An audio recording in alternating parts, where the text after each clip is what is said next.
1, 2. Good. Always have energy.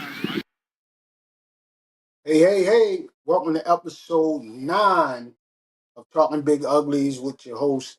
I'm your host, Coach Said, with co-host Coach Bernard and special guest Coach KB.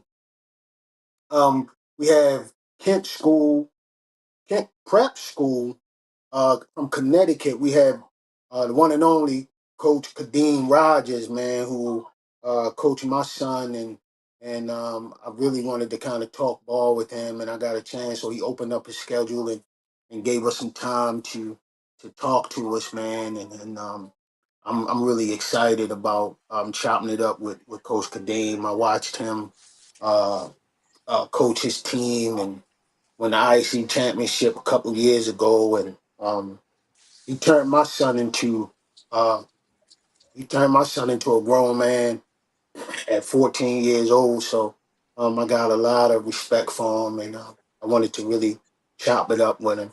But how's everything going, Coach Bernard?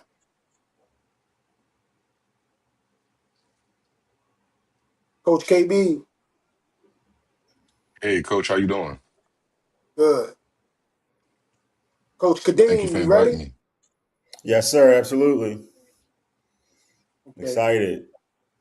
thanks, man. I really appreciate you being on, Coach, and I really look forward to chopping it up for at least you can give me an hour, Coach. Oh yeah, for you, absolutely. Um, I got the bat signal from you, man. So I was like, I got to show up. yeah, I'm ready to rock I and really roll. appreciate it, man.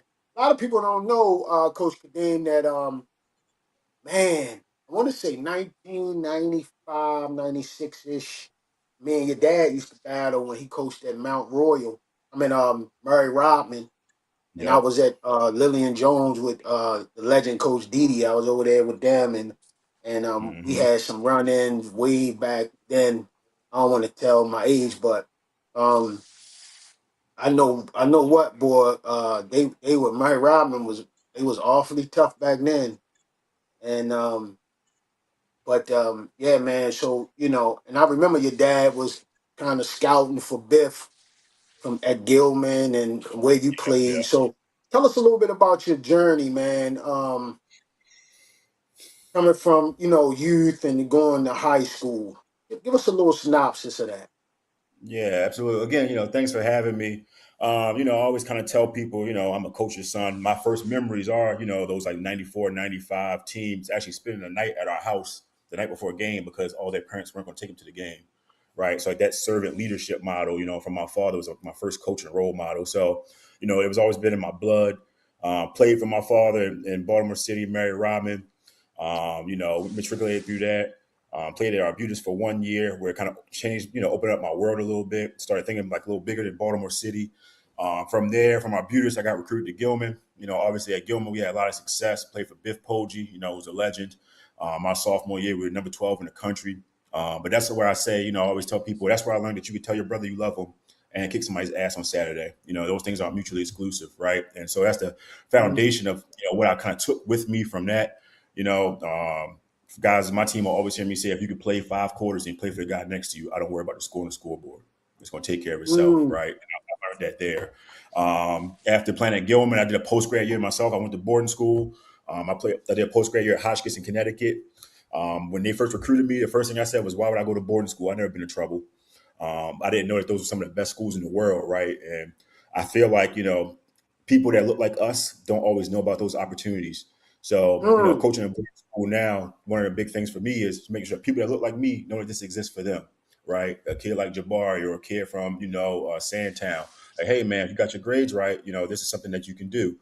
I played a year at boarding school. I went to Union College in upstate New York. From there, got there, played defensive end, playing the best football of my life. Got there on Monday, tore my ACL on Friday. Hurt the same knee my sophomore year. Going into my junior year in July, I found out my meniscus was torn. Got the surgery, showed up to camp, kind of realized, I was just a shell of myself. I had my father in the back of my mind who probably had 15 orthopedic surgeries. So, I told myself like, hey, man, you ain't going to play for the Ravens, right? So like, what are we doing? So I got into strength and conditioning. From there, became a strength coach.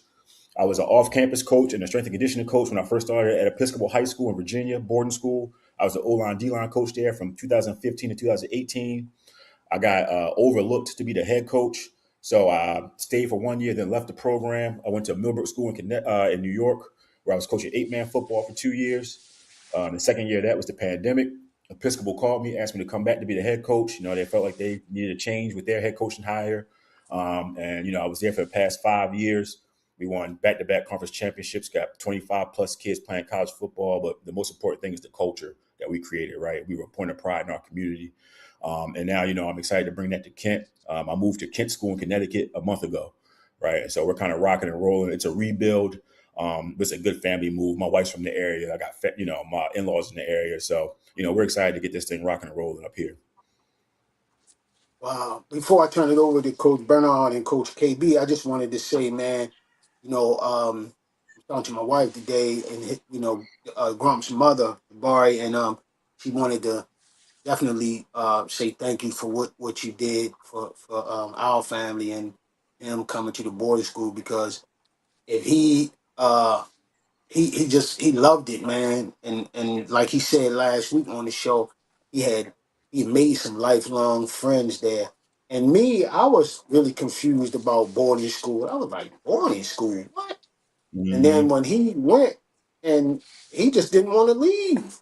I mean, unfortunately, he had to go, do some unforeseen circumstances. But I mean, he loved it, man, and to trust a 14-year-old, to play center, the crucial position at that young age, man. I mean, that was big, man, and kind of taught him how to be a pro. I mean, he taught him how to work hard and the work ethic, and he took that on to Mount St. Joe and became first team all conference, man. And I just want to, thank you from the family.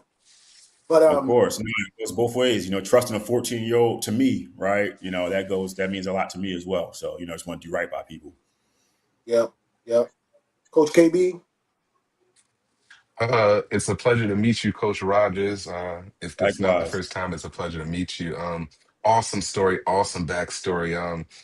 Some of the things that you mentioned came to mind and just stuck with me. Number one was playing for the legendary Biff Poggi and your dad. So playing and Yeah. coming up in football by two of the great coaches, right? Your dad and Biff Poggi. Like, what did you learn from those guys? What are some of the maybe three things that you took from those two coaches that you have a part of your game now, coaches? I mean, man, playing for your father in Baltimore City, and Pop Warner, Baltimore is nothing like it. Playing Cherry Hill and Mount Royal and Lillian Jones and all these guys, man. The thing that I really took away from that was, when you love someone, you really care, right? And you don't always know what that's going to look like, right? Especially, in our community, sometimes people are figuring out how to be a father. So I learned what it really means to love someone and be passionate about it, and knowing that when you love something, you might not express it the right way, right? So how do you express to someone that you love them and, show them your passion? That was kind of, one of my big things I took it from my father. The other thing was just the integrity, like he did it the right way. And, they were a championship program, and then everybody around them started kind of breaking the rules, and my father refused to do it. And, it went from being a championship program to kind of a developmental program. And it was never about his pride and ego. It was always about the kids. Right. And so, passion, love, right. Always having a kid first focus. And then, you go to Gilman, and it's just realizing that culture is bigger than football.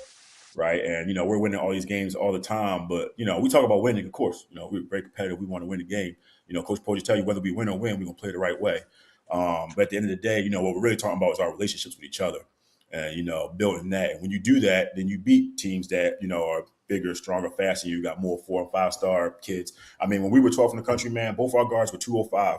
So, we went, I learned a lot there. So those are probably the three biggest lessons I took from those two guys. Mm, Wow. Wow. Amazing. Wow. Thanks for that feedback, Coach. You have me fascinated right now, kind of dumbfounded. But one of the things that I'm really like is sticking into my mind is maybe your experience growing up in Baltimore. You mentioned something about servant leadership. And I want to Mm, connect that to growing up in the city and having those experiences that you just mentioned about the lessons of love and integrity mattering coming through the game. How did the coming up through Baltimore and that feeling of servant leadership, how has it added to your coaching career? Yeah, man. I mean, I kind of spoke to it with, what Coach said. When you are entrusted with people's kids, away from home, you want to do right by them, right? And that means being transparent and being, a man of your word, having discipline, right? And, doing the things you say you're going to do when you're supposed to do them. Of course, we all make mistakes. I'm not perfect at all. But, I try to really be consistent and transparent with families, and I kind of learned that from my father, who would let a family skate on the registration fee because he knew they didn't have it. And he would show up and pick the kid up every day for practice, right? Because he knew the kid needed it. And, I might not have to show up and pick a kid up because they live here with me, but I might need to show up for them emotionally, right? And tap them Yes. on the butt and say, what's up today? And, make sure I'm really checking in with them in a different way. It's not just football all the time, right? And, when you build those relationships, then people will run through a wall for you. And that's something I learned from Biff Poggi, man. Our team at Gilman, if Biff told us to jump, we wouldn't even ask how high. We just start jumping, and then we let him tell us the rest, right? And so, those guys just impacted me so much, man. I kind of use all their coachisms every day, right? They come out of me in multiple ways. Coach Awesome, Bernard, awesome. I don't Coach see him Waters. there, Coach, but yeah, I don't think he's there. But I did want to add one little thing. The one experience I did have playing against Coach Poggi, I believe it was in 2008, Coach, when Gilman came to Poly for the first time in a long, long time. Just seeing those guys pull up in those the vans and seeing them come with their, dressed the way they were, I just knew it was a time for a big time game. And I think we lost the game, I think 18-14 or 16-14, something like that. But it was a really, Mm-hmm. really good game. And playing against Biff, they had like it might have been a Greek center that was really, really tough. I played D Yeah, tackle that yeah, game. It was really, really tough. He was a small guy. Just knowing those guys, they played to that whistle. And, it was like almost playing a reflection, almost playing like when we played Coach Patrides at City, playing for yeah, Coach Wren and Coach Poggi. It's certain threads in a certain team that you were yeah, going to be in a dogfight when they showed up. And that was one of the games. So that was something that came to my mind.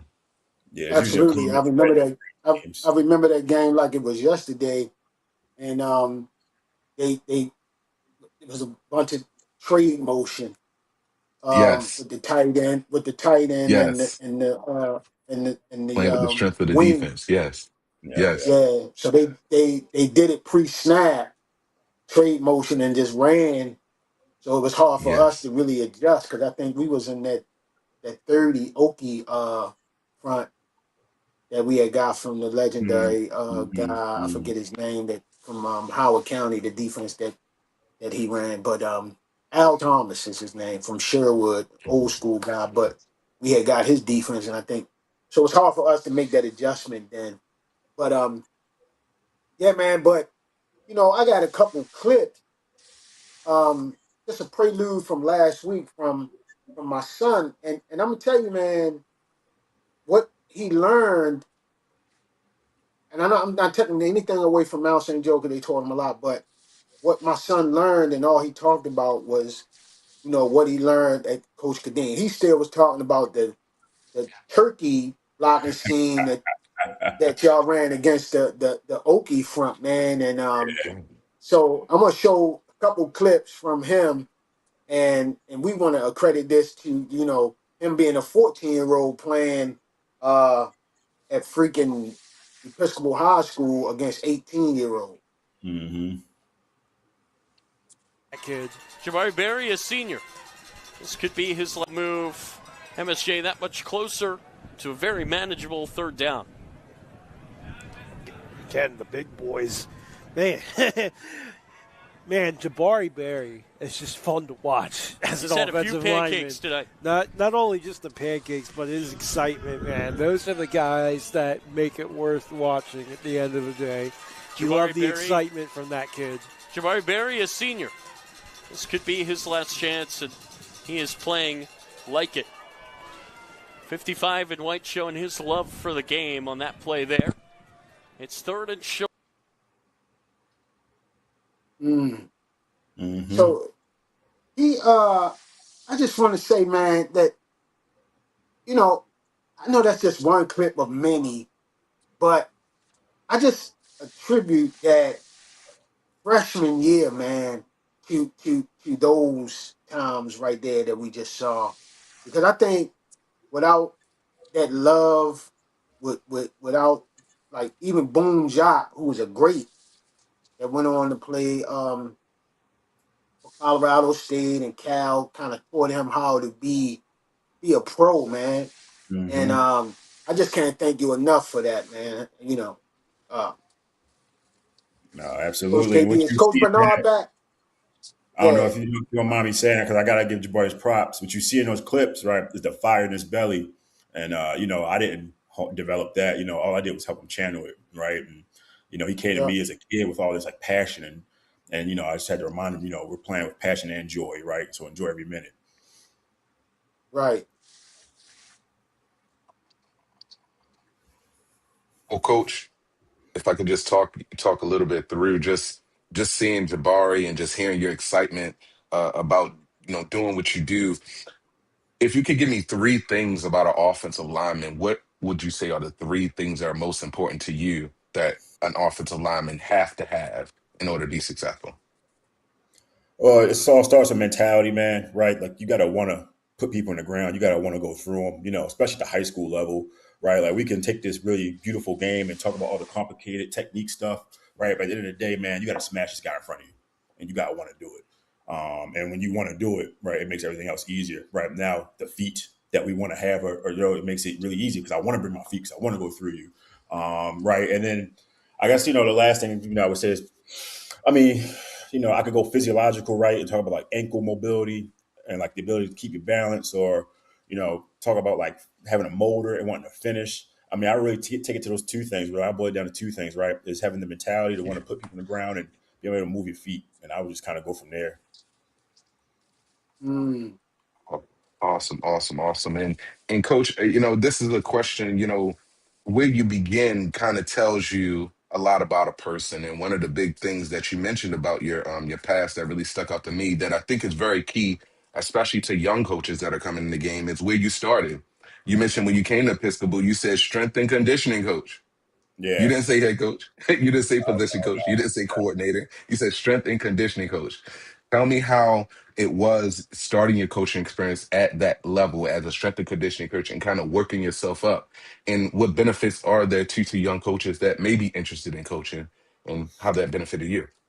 Yeah, man. One, you get me because I'm transitioning out of being a young coach now. I'm starting to add these years to my belt, like Coach said. Yes. Badges on the That. jacket. I was a strength and conditioning coach in DC, so I was personal trainer and strength coach. I interned with like Georgetown and Gallaudet University, where I had to learn sign language to coach the athletes. And I would go to Episcopal. I would actually commute to Episcopal to go to practice. I would take the train and the bus to go to practice. So, I mean, even just the consistency of like showing up, right, making that commute, I think that was a big part of my development. And for me, it was just a great education. I coached under a great guy there, Pano Voulgaris. He's a head coach at a boarding school, Exeter Academy, Phillips Exeter Academy. And what he really showed me was like, the detail and preparation. And that, and that's where I think, a lot of guys want to get a lot of talent and roll the ball out there, roll the helmets out there. And with Pano, I learned that, you got to have detail and intentionality and preparation. That's what's going to set you apart, right? So that was like the real education there. Then the one thing I would say about that experience, man, after my third year, Pano Voulgaris left the program, and I interviewed to be the head coach, and I poured my heart and soul into it. And they ended up, I was one of two finalists, and they hired somebody else from outside the program over me. And it broke me for like 10 minutes. I cried. I went home and cried like a baby, right? Because I put Mhm. so much into it. And I remember my father once told me when we lost to Mount St. Joe my junior year, I'm crying on the field. And he was like, what are you upset about? And I was like, well, Dad, we lost. We didn't perform. And he was like, well, it's good you're crying. It means you care. And that was like one of the most powerful things my father said to me, right? And after that experience, I cried for like 10 minutes and I said, well, forget that. No one will ever tell me I'm not good enough ever again. And since then, I have never not received a job offer, right? Every job I've gone for after that, I've received. And so, I think that experience has taught me, you got to be everything you want to be, right? In terms of like preparation and intentionality. What they say, like, preparation meets opportunity, right? That's when you get success. So, I just try to stay prepared now and be disciplined in my approach. mm. Who said? So that IAC year, that championship year, talk about that, and kind of delve into the Woodbury Forest rivalry, because a lot of people don't really know about that rival. And I mentioned last week that it was kind of similar to Poly's city Poly rivalry. So kind of talk about the season and that rival game, because I was impressed, man, with that Yeah, game. Man. Yeah, talk about yeah. that a little bit. I saw that, you guys talking about that last weekend. The way I would kind of, a lot of people don't know about the IAC, right? It's kind of just like, it's hidden secret. But the way I would compare it, kind of agree with you, Coach, right? I would compare it to like MIAA and MIAAB, A and B conference mixed together, right? So if you kind of blended those two conferences together, that's what the IAC is like. So a really competitive, high academic league, kind of like an Ivy League, the DMV. So it's a lot of Yeah, good football.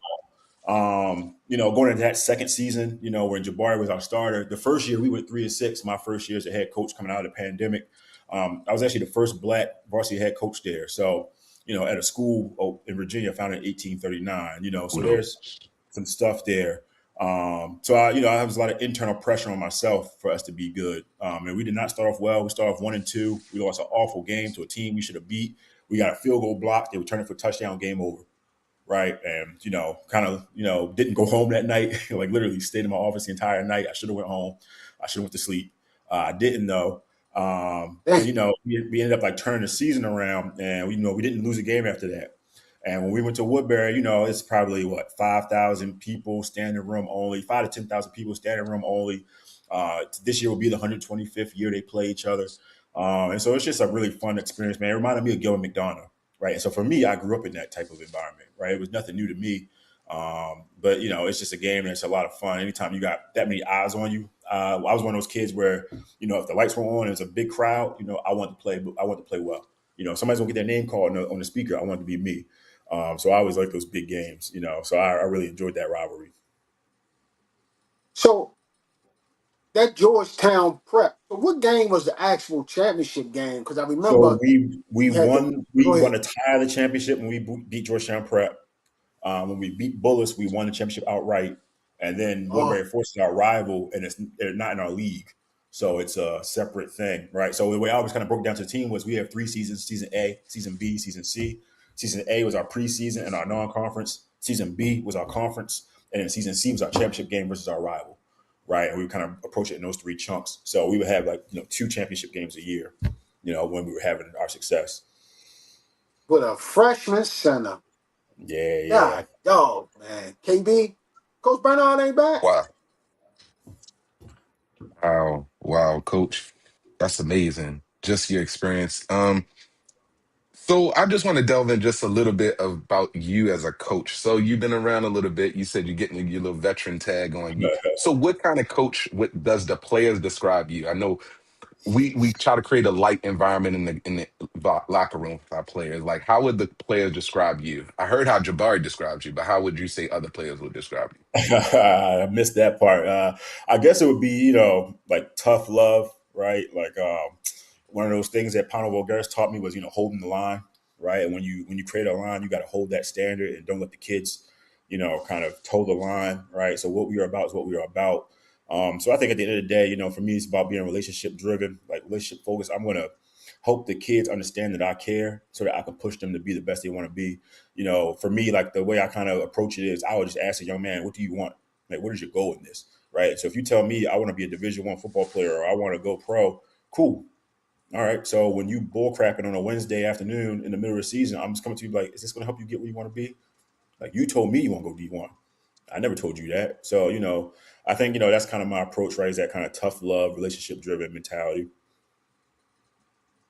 Awesome, awesome, awesome. And I also kind of, you were kind of about to mention into the next question I had, and it's the challenges of the high school players, where the pressures of reclassing, the recruitment process, the option of prep school.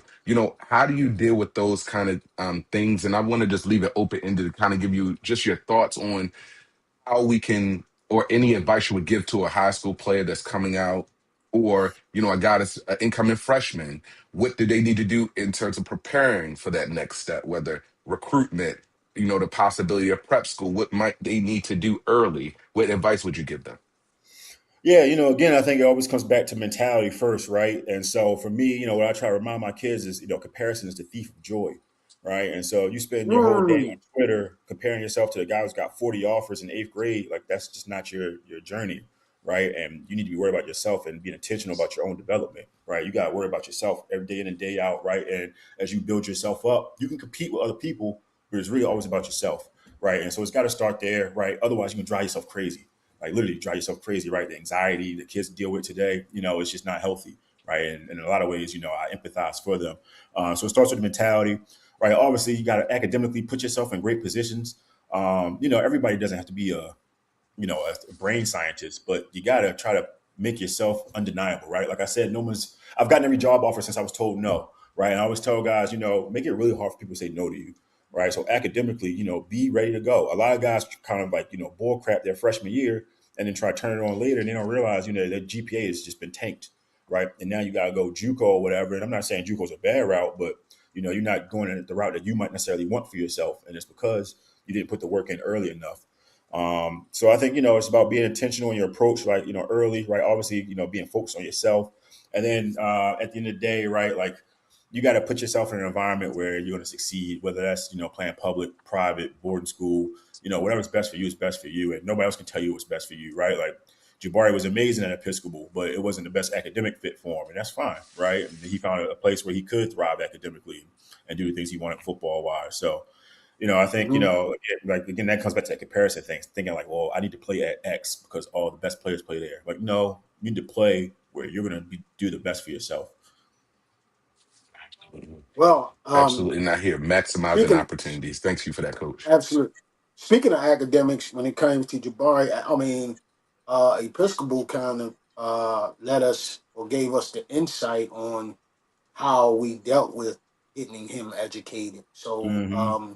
without them, we wouldn't even probably have even known. And my wife, she talk about that all the time. His mother.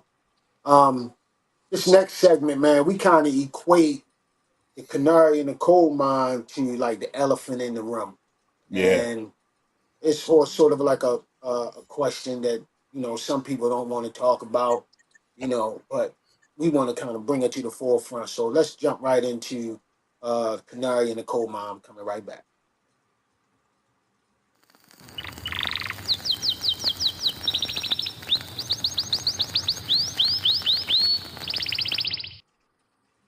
We want to play this clip, and I know my mentor, Coach Rand, used to talk about this all the time, but we're going to elaborate on the clip after the clip. So here it is.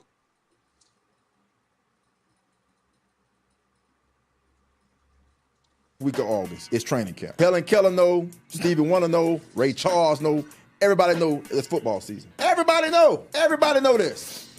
You talking about you got a family vacation. But no, look, we got a little vacation, we got a family reunion, What about kids that have jobs? Well, like what do they need to have that job? Like what do you do? You don't miss practice. You get around practice time. Here's what school you go to. We're mornings practice school, our personal school. It's schools doing that now too.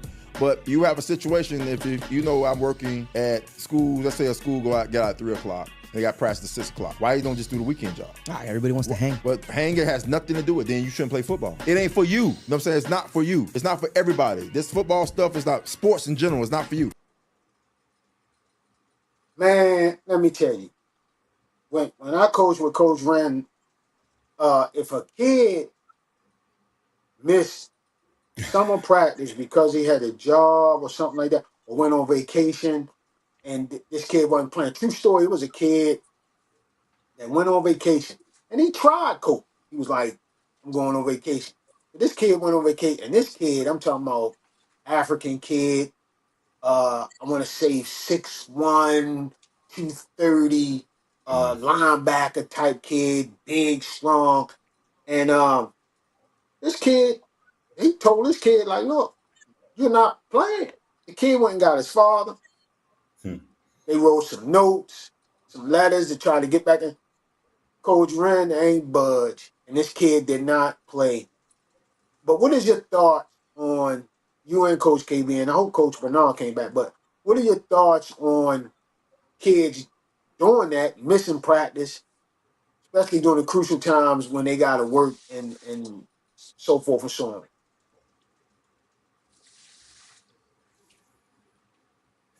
You want to? I could start.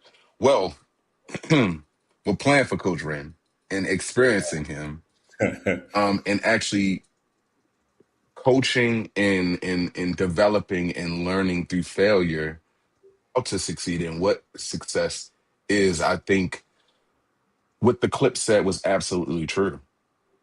To be a football player excludes you from certain things. There's a cost to doing certain things. To be a lawyer, it costs you social time. To be a doctor, it costs you social time, right? It costs you money to be a pilot. To be a football player costs you something. And coming into it, to be great at it, you have to understand that it costs you something. And if it costs you a little bit of time, costs you a little bit of treasure, costs you a little bit of effort, and it takes a constant commitment in that to succeed. Coach Kadeem mentioned it. It's about maximizing your opportunities. If every opportunity that you see, that you're not maximizing it and getting better, then you're going back. Because Coach Ren taught us two things. Football, nothing ever stays the same. You're either getting better or you're getting worse. How do you get worse? Everybody around you is getting better and you're not moving. That's how you're getting worse. Ooh, It's good. very Nice. simple. So, it's very simple things. You can't have everything. You have to make a choice. You have to make a commitment. You have to dedicate yourself to being truly better, not allowing yourself any excuses to, there were plenty of excuses to deny someone to build the first light bulb, first, airplane, whatever it may be. It was plenty of reasons why they couldn't do it. You have to make a reason to do it. You have to commit to doing it. And that's what greatness is about. It's everybody's going to talk about denying like why the negative parts of I shouldn't do this or the negative parts of why I wouldn't do that. You have to be the individual. If you want to be great, just say, I'm going to do this despite. This is my reason and be committed to it. There's no way you're going to be great doing the same thing that everybody else does. And that's, I think it's exemplified in that clip.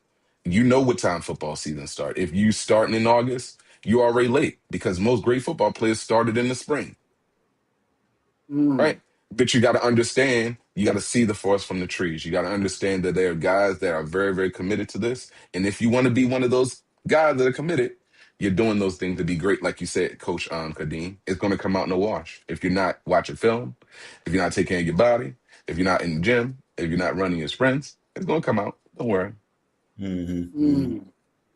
I would just add to that, it kind of comes back to what I was saying about building those relationships with our players, right? And I would just say like, well, you don't want to play. Like, you just don't want to play because if you're finding reasons not to play, you don't want to play, right? So that means, you don't have to be a part of this team. And, what I kind of tell the guys often, like I'm here with you. I'm not with my wife or my daughter, right? If I'm going to be here with you, then the least you can do is give me the best of you, right? And if you're going to miss stuff and miss like our obligations, man, then you kind of give me a big F you. And, I get it, coming where we come from in Baltimore, for example, there's some kids, might really, really need to work, and I know that can be tough, right? But you could probably also find another job somewhere else. If you really wanted to figure it out, you probably cut somebody's grass for a couple of bucks, at a time that's not practice. Or, if you really want to play, you'll find a way. If you really wanted to buy some shoes, you find a way, right? So if you really want to play football, you're probably going to find a way. Yeah. Or a conversation, if it's just sorry to jump you, Coach, but just the power conversation. Your other teammates. What is my other teammates doing? Open your mouth. Ask your coach. What do you think is the best in my situation? Again, a lot of guys make mistakes. And the only way I tell my kids or any coach, only time you make a bad decision is when you make an ill-informed decision. If you don't know and you make a decision, it's a bad one because you don't know what's going to happen in the result. If you have information and you make a decision, either left or right, it's a pretty good decision. Ask someone. That's what I would say to the kids, not the jump you, Coach said. No, I was gonna say based on like employment and stuff like that, Coach Ren, I mean, he didn't budge on that. He didn't really compromise. And then when it came to academics, he would say, he would say Harvard has a team.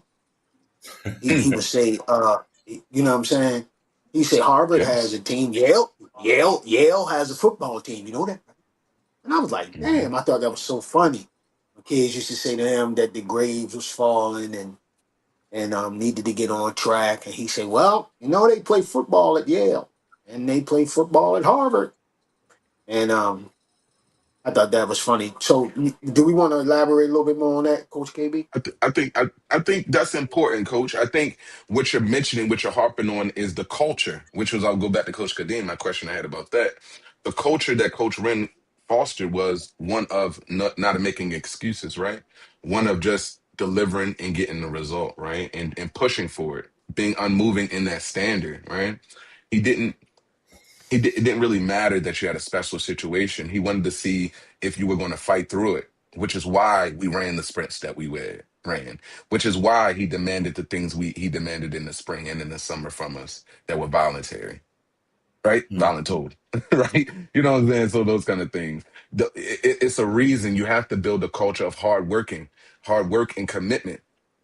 I wrote down here, calm and struggle. When you're in the football team, you want that calm and struggle, right, Coach Kadeem? If you have that calm and struggle, you might have a great team. You might have a championship team. If everybody is bought in, I'm sacrificing money. I'm sacrificing from my wife. I'm sacrificing time from my kids. I'm sacrificing money because I had a second job, but I stopped. The coaches, everybody throwing in their sacrifices, that calm and struggle, you get greatness out of that. And the kids have to understand the coaches are sacrificing just like you're sacrificing. Let's make a plan. Let's communicate. We're a team. We're a family. We talk about it, right? Let's be about it, Mm-hmm. right? Mm-hmm. You have to exemplify those things. And I think the one thing I learned now that Coach Ren isn't here that I learned the most from is that responsibility and accountability thing. He was stern on it. And as a man, as developers of men, as servant leaders, as you said, Coach Kadeem, we have to be stern on our responsibility and accountability to our young men. I'm Mm. pretty sure it's a Coach Poggiism that I use with the kids is, there's two things that bring people together: tough times and breaking bread, right? And so, Mm, Mm. our experience in practice is going to be tough, right? And then we're going to find time to sit down and share a meal together. Those things are really important to me. And the kids hear me say it a lot. But you reminded me of a story actually from Episcopal. I had a kid once. He was mostly a lacrosse player. At these schools, you need everybody, right? You don't have just 100 mercenaries that just play football. And this kid, came to me once. He wanted to quit in the middle of the season, and he said, "Well, Coach, I want to focus on becoming a Division I lacrosse player." And I was like, "That's BS, man. Because if you want to play Division I lacrosse, you wake up at 6 a.m. and go play wall ball. Like, you would sleep in the mm, morning." So I was like, if you really cared that much, you wouldn't need to quit football. You wake your ass up and go practice. And he looked at me, Mm. and exactly. he walked out of my office. And at the end of the year, he was like, "I'm so glad I didn't quit. I was a senior." And Coach Rogers he was like, "It's the most scared I've ever been." But, he held me accountable to like a commitment I made. And I was like, "Yeah, you're not just going to quit on us in the middle of the season. Like, we need you now." If you were that focused on lacrosse, you'd have been that focused on lacrosse. I'm up at 6 a.m. working out. I never see you in the gym. So I know you BSing me right now. Mm. Awesome, awesome, awesome. And Coach, if I can Mm.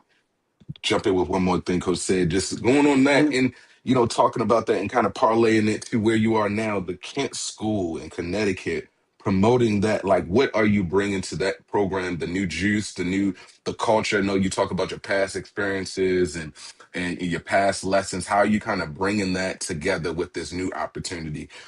Coach, can you tell me a little bit about that? Yeah, obviously I'm not a rookie in this thing anymore. So, as I was kind of touring schools, I had kind of got narrowed it down to like three schools I was really interested in. And when I toured, camp, the things that I felt were alignment and joy, right? And there was alignment from the administration in terms of like being a student-centered culture, right? And making sure that the students really drove it. And it comes back to like being a football team, right? Like we all know if we got to coach the team, we might be pretty good. But if the kids coach each other, right, we got a chance to be great. It's the same thing with like the culture. I could feel that in the school, and so I felt like it aligned with me and like what I stood for. And then it was the joy, right? The fact that it was snowing in March when I came to tour and interview, and everyone felt like they were happy to be here. And football is such a hard game, man. And we put so much time into it, and it's really hard when you not finding joy in it, right? Like at the end of the day, you got to feel the joy of the game, and you got to remember why you're doing it. So those two things really matter to me, and I think that's what the school really aligns with. And then they want to be good again. I actually played against them when I was in boarding school, and it was a big game. And they've kind of fallen by the wayside recently. They had some down years. They won one game last year. But there's a real sense that they want to be good again, and they want to kind of reconnect with the past and kind of really be competitive and give the kids a great experience. And I think again, when you're giving the kids a great experience, then the wins come.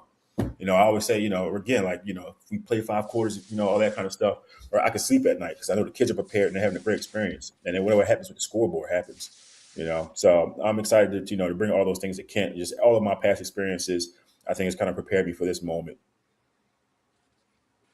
So kids are always talking, like D1 and all this other stuff, man.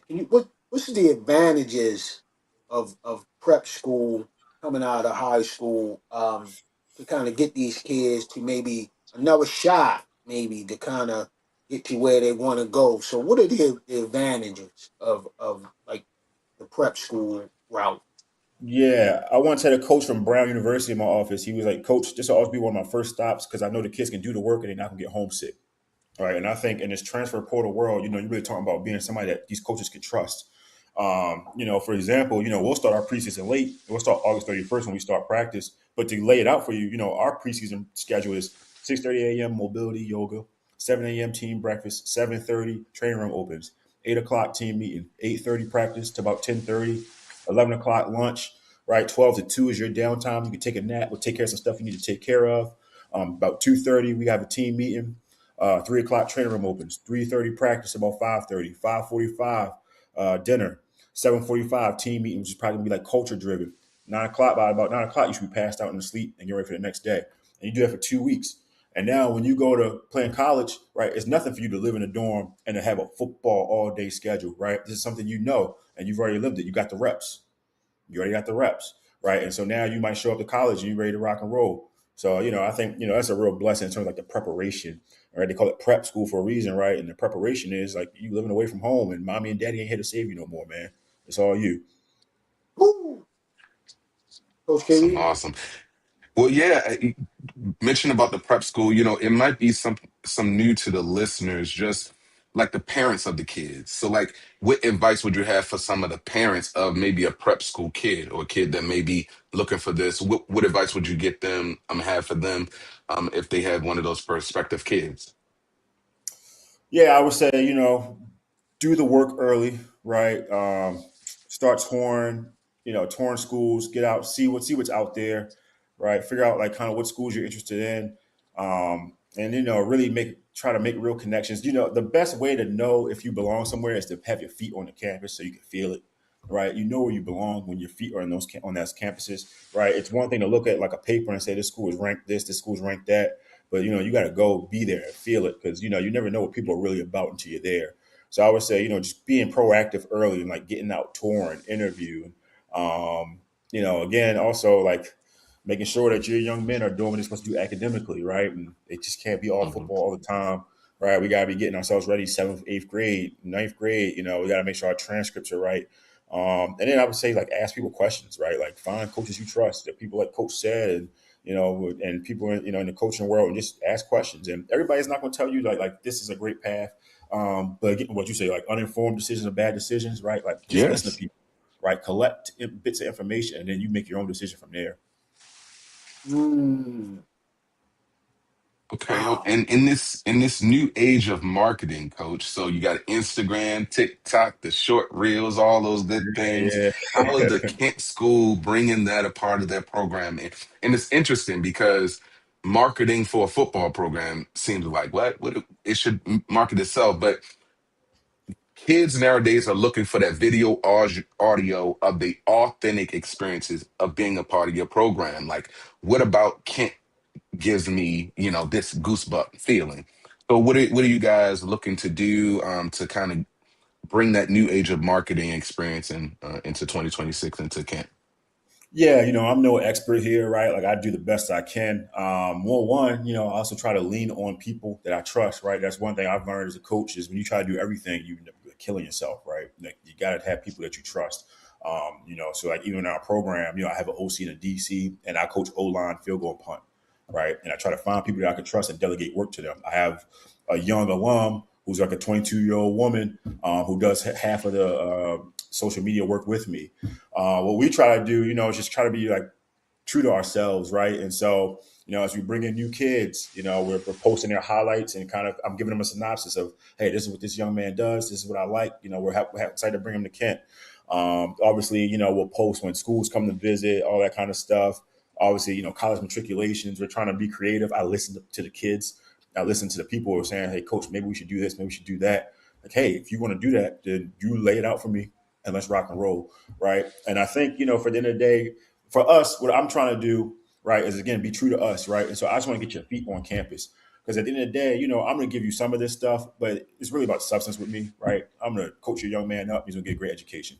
And I want you on campus so you can feel that. So for me, it's really just about getting your feet here so you can feel it and understand what we're doing, understand, what we're really trying to do, and then showing you the work that we've done, right? And I posted, I don't know if Coach said saw, one of my first kids I worked with at Episcopal, he's an Outland Trophy watch list guy this year at Arizona playing right tackle, right? And it's like, okay, like guys like that, that you put the work in.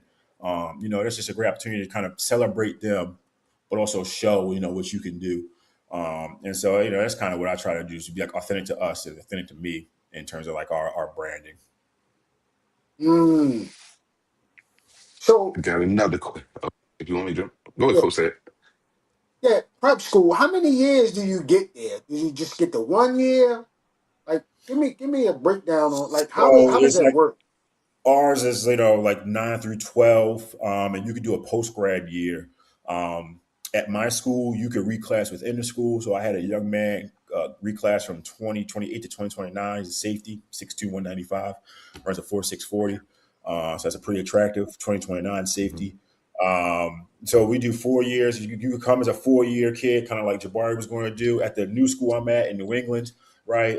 We do post grads as well. So I got about 6 post grads coming in who will basically reclass to a senior year. And, we try to do that early so that they can get that spring evaluation period as a new junior, right? So I can be 18 years old as a senior, but I'm kind of broadcasting myself as a junior, right? And get that spring back.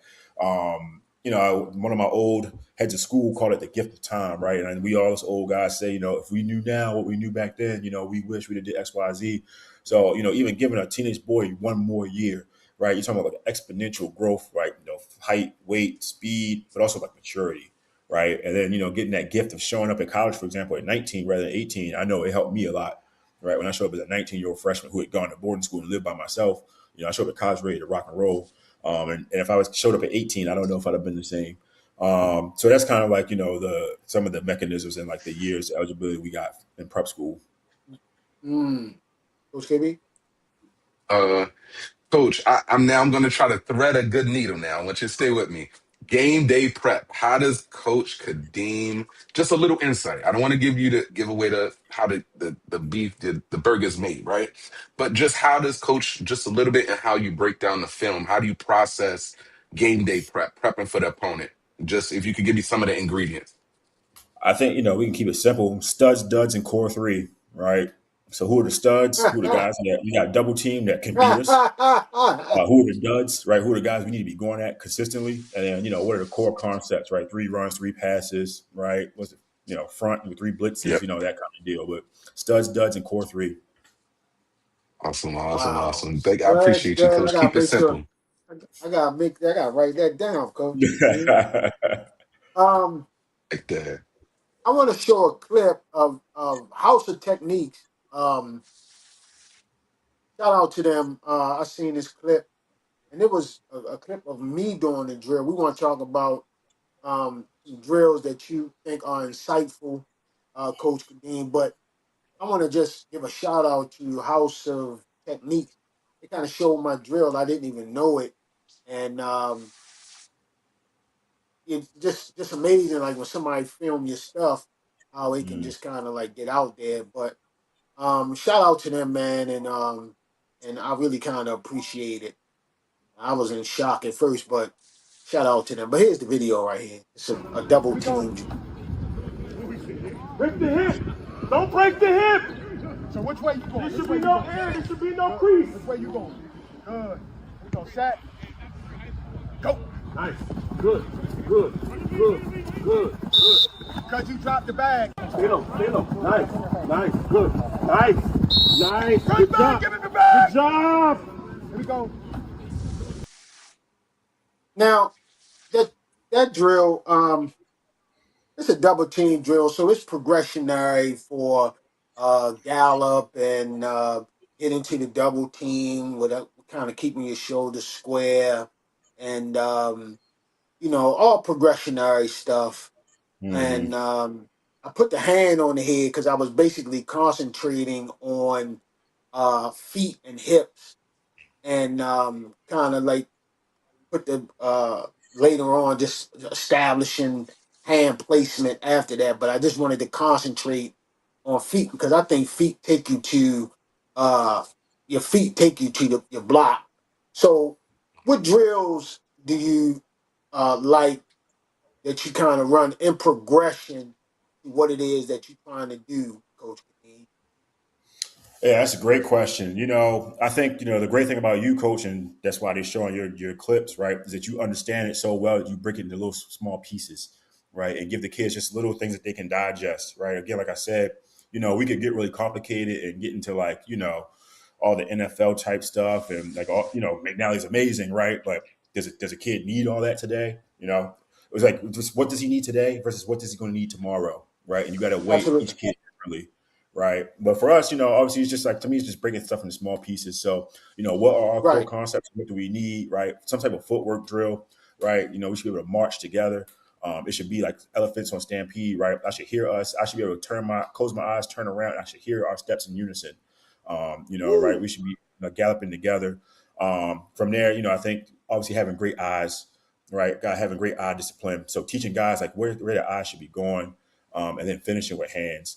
And then from there, I could say there's a drill progression here, a drill progression there, but for me, it's just really kind of just taking what we're going to do and breaking it into small pieces and just kind of keep adding, right? And so you get drills like that. They're wonderful drills. I'm one of those guys that I don't really say that you shouldn't do this or you shouldn't do that.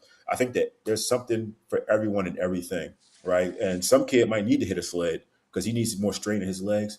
And some guy who's, prepping to be an Outland Trophy winner might not need a sled. He might need more feel and torque in the way he's going through his progression, right? And so for me, it's just really kind of giving guys what they need and breaking it into small pieces. Coach Bernard, I think Coach Bernard was back. Look here, Coach. I do have a question though, Coach, and it kind of goes to the development of players, the culture of your team. How do you get your team through tough moments? Give me a time when it was a difficult circumstance, maybe in a game, maybe in the season, and how did you get your guys through that hump? I know you mentioned just off the top of your head, you mentioned the start at Episcopal when y'all 1-2, right? And then Yeah. y'all ran off a bunch of wins in a row. But how did you guys get what kind of challenges were you facing and how did you get it through?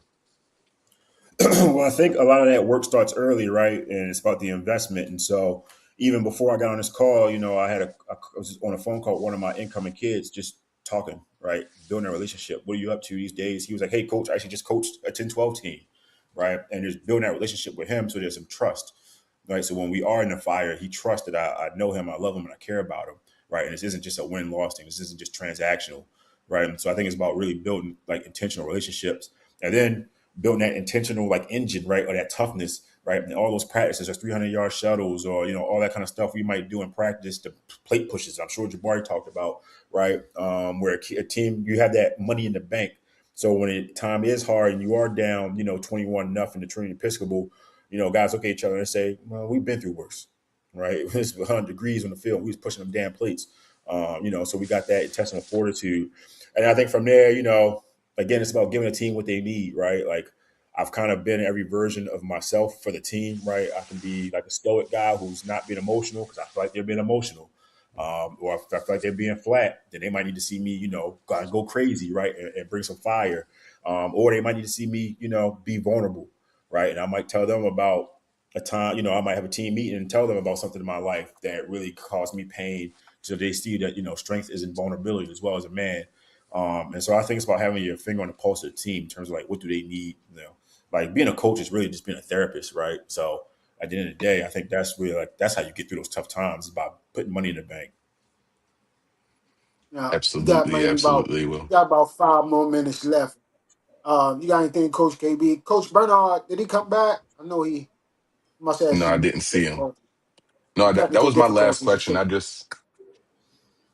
Yeah. I apologize, Coach. So how would you how you be reached, Coach Kadeem? Like how would they, like, if parents want to get in touch with you, or how can you be reached at Kent School? Yeah, absolutely. You can find me on Twitter, at real Coach K _.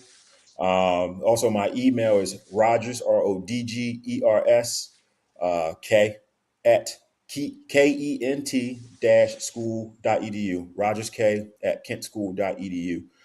There's not a lot of Kadeem Rogers out there, so if you kind of type my name into Google, I will eventually pop up, especially if you type in Kent School. So, please, Right. Twitter, email, you can always reach out to me. I'm always happy to chat.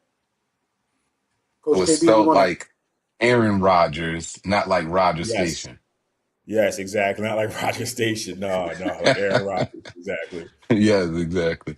But Coach Kadeem, it's been an awesome time just learning a little bit about your background. I like thank you for the opportunity just to find out a little bit about your coaching experience and where you've been, learning some of the things that you've done that made you successful. Some of these quotes, it's interesting how minds that, haven't met before but think alike in the Oh common yeah. struggle is one thing that comes through. And that's what winning look like, coach. You don't have to speak the same language, right? But you know what winning looks like. It smells and Yeah. it's something familiar. And I appreciate just getting a little bit of insight on you and appreciate the opportunity. Thanks again, Coach Sid. Yep. Yeah. I just wanted, before we end, man, just, again, Coach Kadeem, thank you for what you did for my son. You turned him into the player that he was.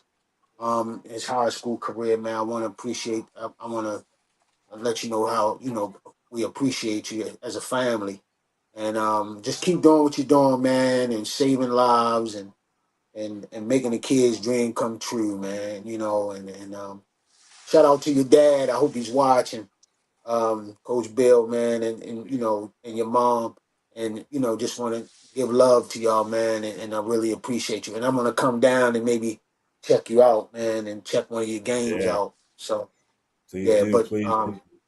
yeah. So thanks, man. I really appreciate you and welcome. I said welcome. Thanks for tuning in to episode 9 of Talking Big Ugly. We'll see you again next week. But let me just say, real quick, we got Coach CJ on next week, and I think we got a flyer with Coach CJ. But there he is. We got Coach CJ next week, next Wednesday, and that should be interesting. Trench Mob Zone, owner operator, and offensive line coach at Severn School will be on next week to chop it up, talk ball with us. Once again, Coach Bernard must have had some technical difficulties, and shout out to Coach KB, and thanks. Shout out to sponsors, especially Tone Drone Production with Tone and Miss Denise, and they make this thing go. So appreciate you guys, man, and love you guys, and see you again next week. Appreciate you, fellas. All right.